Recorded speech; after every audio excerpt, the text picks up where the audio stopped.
I couldn't believe it when I found the love notes in the attic. It didn't make sense, none of it did. But when I saw the first one, tucked between an old box of winter clothes, something inside me snapped. You know that feeling when you just know, deep down, something isn't right? That gut instinct that won't let you ignore the signs, no matter how much you try to convince yourself. You're overthinking. That's how I felt when I picked up the crumpled piece of paper with a familiar handwriting that wasn't mine. It had been a regular Saturday morning. I had been cleaning out the attic, something we had been putting off for months. We had been in our house for almost 8 years, and while we loved it, we never had the time to organize all the old boxes and memorabilia we had accumulated over the years. Jake was downstairs, and I was alone, sifting through the attic, dusting off forgotten boxes, and trying to make sense of all the random stuff we had shoved up there. The house had a certain charm, old but cozy, and I thought it would be a simple task, just some old pictures, birthday cards, and a few childhood mementos. But as I dug deeper into one of the boxes labeled Jake's stuff, I found something that completely shattered my perception of our relationship. The first note was folded neatly and hidden in the corner of a box beneath some old coats. I wasn't looking for anything in particular, but my fingers brushed against it, and something about the way it was placed caught my attention. As I unfolded it, I could feel my breath catch in my throat. The note was dated 3 years ago, and it was written in a handwriting I didn't recognize. To my one and only, my heart beats only for you. I can't wait to see you again tonight. I miss you more than words can say, and I can't wait to hold you close. Forever yours, D. D. I knew Jake's ex-girlfriend's name was Danielle, but this was before I met him. Still, the sight of the note sent chills down my spine. It was one thing to know about his past relationships, but it was another to find evidence that his heart still beat for someone else. I froze, trying to make sense of it. Was this a one-time thing? A piece of his past that didn't mean anything now? I wanted to tell myself it was, but my gut told me it wasn't just a coincidence. There was more, I could feel it. I opened another box, hoping it was just a fluke. But the next thing I found was another note, similar to the first. This one was even more intimate, with phrases that made my stomach churn. It wasn't just a simple "I miss you" message. It was a declaration of love, of longing. The handwriting was the same, and it felt like a punch in the gut. To my forever, my love for you knows no bounds. Tonight, we'll make it unforgettable. I'll always choose you. Yours, D. The world around me started to blur as the reality of what I was holding in my hands hit me like a freight train. My mind raced. What was going on? Why had he kept these notes hidden in the attic? Why had he kept them from me? And who was this D? I felt dizzy. The attic suddenly felt suffocating, and I was gasping for air. I couldn't just ignore this. I had to confront Jake. I needed answers, but how could I ask him about something like this? How could I tell him that I had found these notes, these declarations of love, and expect him to give me a reasonable explanation? My hands shook as I folded the notes back and placed them carefully inside the box. I felt like I was losing control of the situation. I tried to talk myself out of it. Maybe it was all just part of his past. Maybe he hadn't even thought about these women in years, but something deep inside me knew that this wasn't something I could simply forget. Jake and I had been married for 5 years. We had a solid relationship, at least I thought we did. We had built a life together, shared countless moments, and supported each other through thick and thin. But now, standing there in the attic with the weight of these hidden notes pressing on my chest, I couldn't shake the feeling that something was very wrong. As I made my way downstairs, the box of notes still in my hands, I tried to steady my nerves. How was I supposed to approach him? How could I ask about something so personal, so intimate, without sounding like a crazy, jealous wife? What if he denied it all and told me I was overreacting? What if he accused me of snooping, of violating his privacy? I found Jake in the kitchen, making himself a sandwich, completely oblivious to the storm that was brewing inside me. He looked up when I walked in, offering me a warm smile, but I couldn't return it. I felt like I was suffocating, trapped between the man I thought I knew and the stranger I was beginning to suspect he might be. "Hey, how's it going up there?" he asked casually. His tone was light, unaffected by the weight of the world I had just uncovered.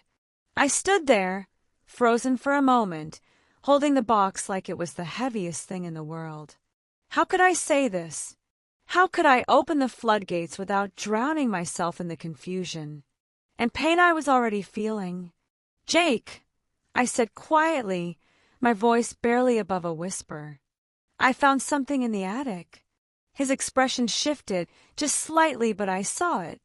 The flash of unease that passed across his face, almost imperceptible. "What do you mean?" he asked, his tone still light, but with a trace of concern. I could feel my pulse quickening as I walked over to him, placing the box on the counter. "Between us, I found these," I said, my voice trembling now. "These love notes from someone named D." "Who is this?" Jake's face went pale. He swallowed hard, his eyes flicking to the box and then back to me. I saw the guilt in his eyes, the hesitation. And in that moment I knew he wasn't going to be able to explain his way out of this one. "You," I started, my voice shaking with a mixture of anger and disbelief. "You kept these hidden from me all these years." He opened his mouth to speak, but the words didn't come. Instead, he reached for the box, but I pulled it away, not trusting him to touch it. "No, Jake. I need answers. I need to know what this is." He ran a hand through his hair, clearly struggling to find a way to explain himself. I didn't think you needed to know. It was from before we met, okay? It's all in the past. In the past," I repeated, the anger bubbling up inside me. "Jake, you kept these notes in the attic. You kept them hidden from me. You've been living with this secret for years, and you think I'm supposed to just accept it." His eyes dropped to the floor, and he took a deep breath, as if trying to collect his thoughts. "I never meant for it to hurt you.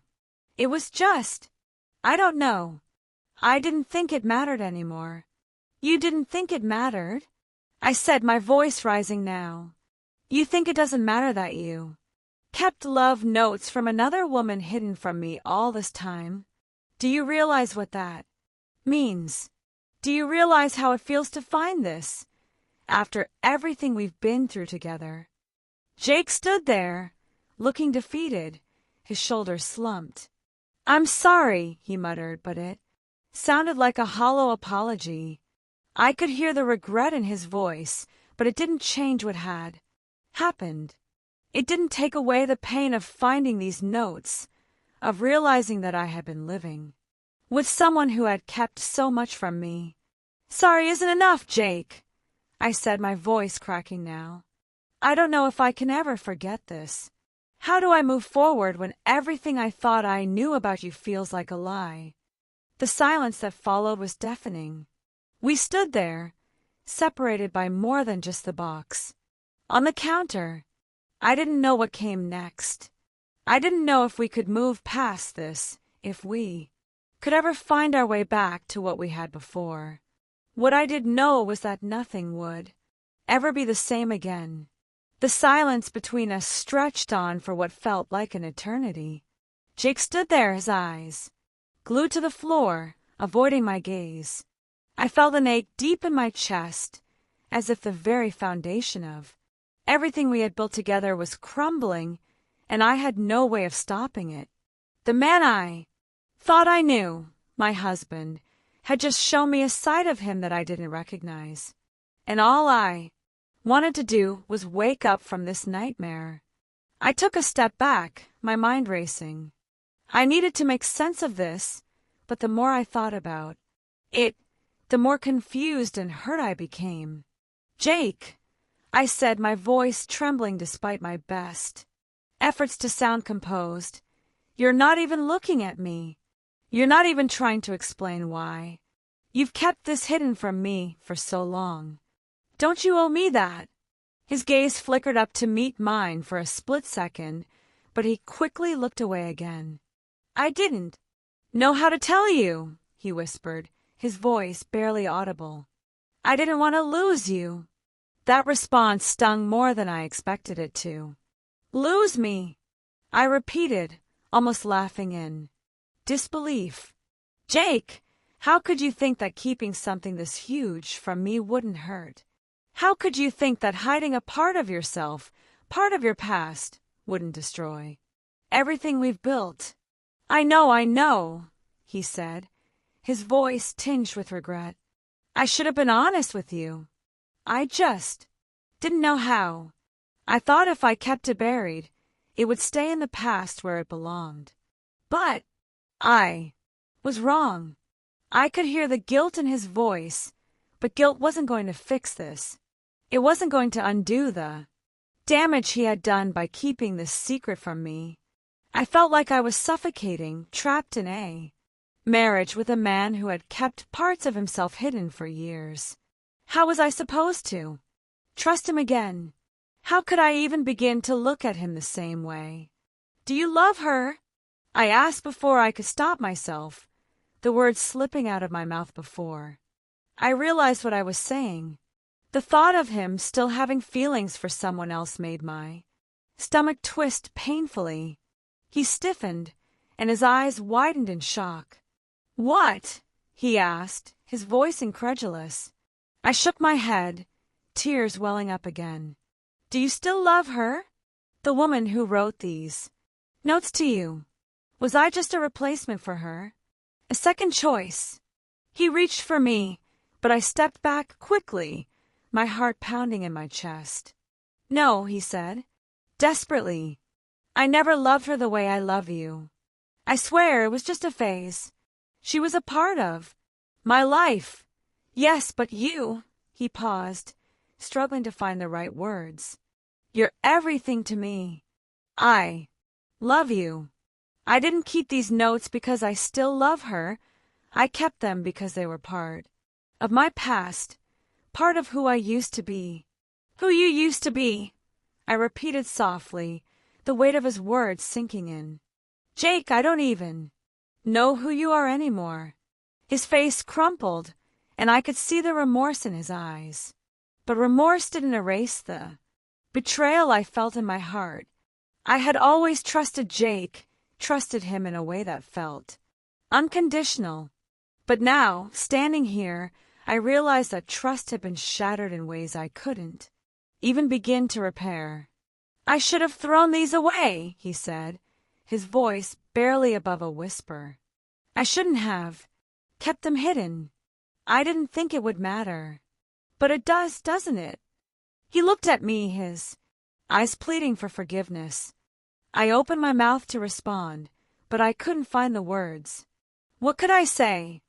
How could I explain the feeling of betrayal that had settled in my chest like a stone? How could I explain that his past, which he had tried to bury, was now standing between us, keeping us apart?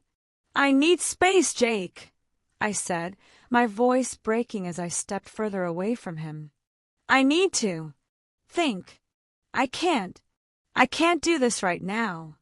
He looked devastated, his face falling. "Please, don't shut me out. I know I messed up, but I love you. You mean everything to me. Please don't leave me." I wanted to scream, to tell him to stop, to tell him that his love wasn't enough to fix this. But I didn't. Instead, I just nodded, the weight of everything pressing down on me. I can't think when. You're right here, Jake. I need time to process this. I need to understand what this means for us. For me. I can't just pretend this didn't happen. I could see the hurt in his eyes, but I couldn't bring myself to care. Not right now. Not when. Everything felt so uncertain. He had broken something inside me, something I wasn't sure I could fix. How could I ever trust him again? How could I ever feel safe in a relationship when I knew that secrets like this were lurking beneath the surface, hidden in attics, in boxes, in crumpled notes? "I'm sorry," Jake whispered, his voice cracking. "I don't know what else to say. I don't know how to make this right." But I didn't have the answers. I didn't know if I could ever forgive him. "I need time, Jake," I repeated, my voice firm despite the way my heart was breaking. "I need to figure this out." I turned away from him, walking toward the door. I could hear him calling my name behind me, but I couldn't stop. I needed to leave. I needed to get away from the house, away from the man who had kept so many secrets from me. As I stepped out of the house and into the cool evening air, I felt a wave of exhaustion wash over me. I didn't know what I was supposed to do next.